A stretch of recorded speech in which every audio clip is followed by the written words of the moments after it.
नमस्कार छात्रों, आज आप पढ़ेंगे हिंदी विषय के अंतर्गत श्लोक श्रवण एवं वाचन। अर्थात आज का टॉपिक है श्लोक श्रवण और वाचन। इससे पहले मैं तुम्हें एक श्लोक पढ़ा चुका हूँ और हिंदी में विषय के साथ संस्कृत क्यों पढ़नी है ये भी मैं बता चुका हूँ। चूँकि अनिवार्य संस्कृत के रूप में आपको हिंदी के साथ संस्कृत को भी पढ़ना है और संस्कृत को पढ़ना है तो उसका वाचन आपको शुद्ध आता हो।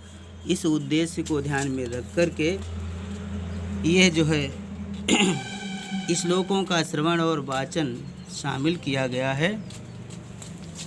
तो एक श्लोक आज मैं पढ़ता हूँ, आप जो है ध्यान से सुने, उसका अर्थ ग्रहण करें, सब साथ ही साथ शब्दों को जानें और नियमों को भी जानें कि हिंदी से नियम कैसे संस्कृत के अलग होते हैं। तो पहले मैं श्लोक पढ़ देता हूँ।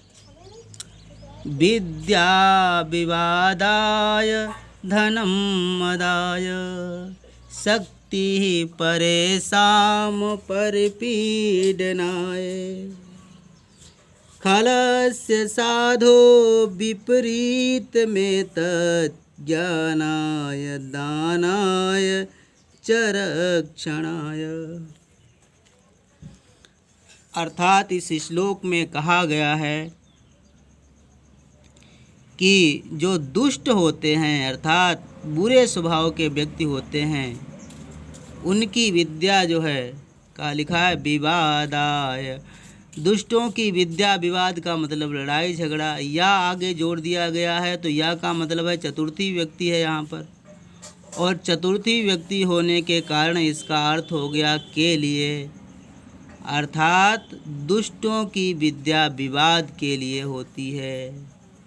विवाद का मतलब है लड़ाई झगड़ा, तो आप कह सकते हैं दुष्टों की विद्या लड़ाई झगड़े के लिए होती है। धनम मदाय, और दुष्टों का धन, ना के ऊपर बिंदु लगा उसे माँ पढ़ रहे हैं हम, क्योंकि संस्कृत में ये नियम होता है जब किसी शब्द के अंतिम वर्ण पर बिंदु होता है तो उसे हम माँ पढ़ते हैं।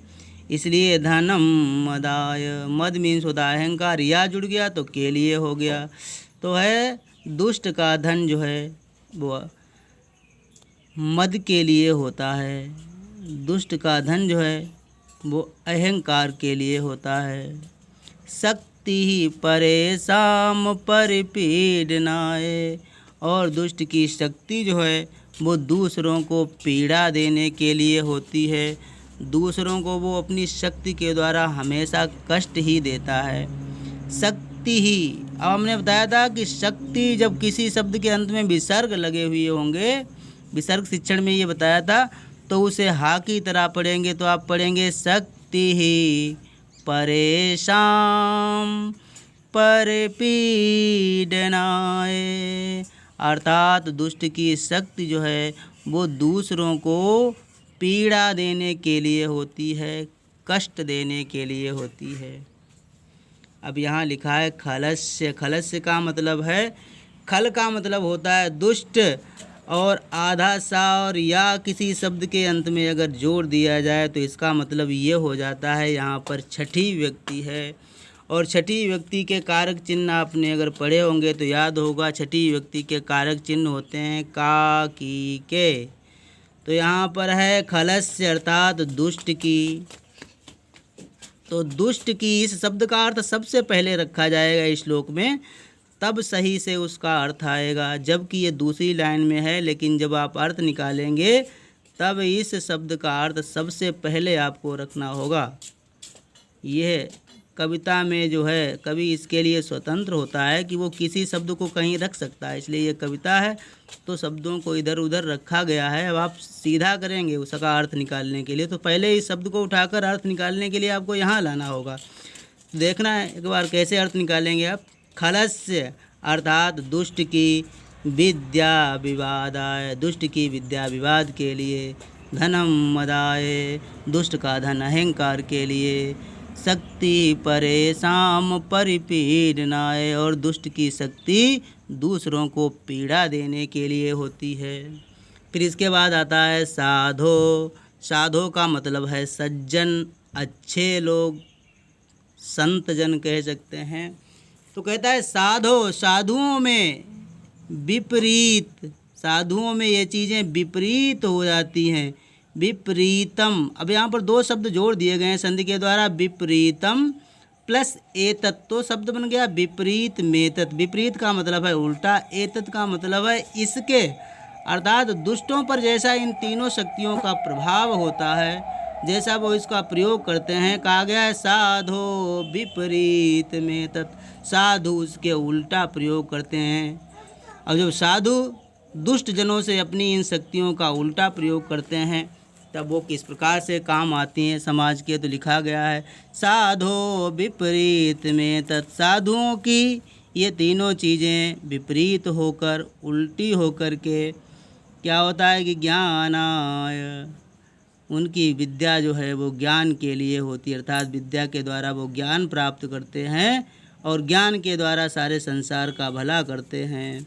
दानाय, और सज्जनों का धन जो है वो दान के लिए होता है, अर्थात सज्जनों के पास जब अधिक धन आता है तब वो निर्बलों का, शक्तिहीनों का सहयोग करते हैं। तो दानाय, अर्थात सज्जन की विद्या, सज्जन का धन जो है वो दान के लिए होता है।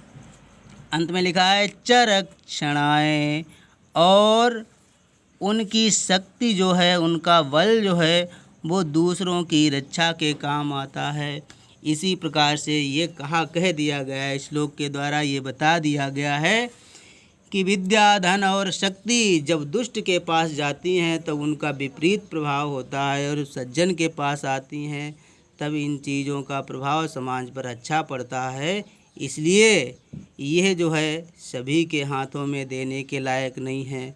उदाहरण के रूप में आपने देखा हुआ है ओसामा बिन लादेन बहुत ही उच्च शिक्षित था, अजमल कसाब भी अच्छा शिक्षित था, लेकिन इनके हाथ में विद्या गई और शिक्षा गई, इन्होंने बुरे कर्म करने प्रारंभ कर दिया। इसी प्रकार से आप बहुत अच्छा एग्जाम्पल समझ सकते हैं। रावण शक्तिवान था, विद्यावान था, गुणवान था, लेकिन फिर भी दुष्टता होने के कारण उसने अपनी शक्तियों का समाज के विरुद्ध प्रयोग किया।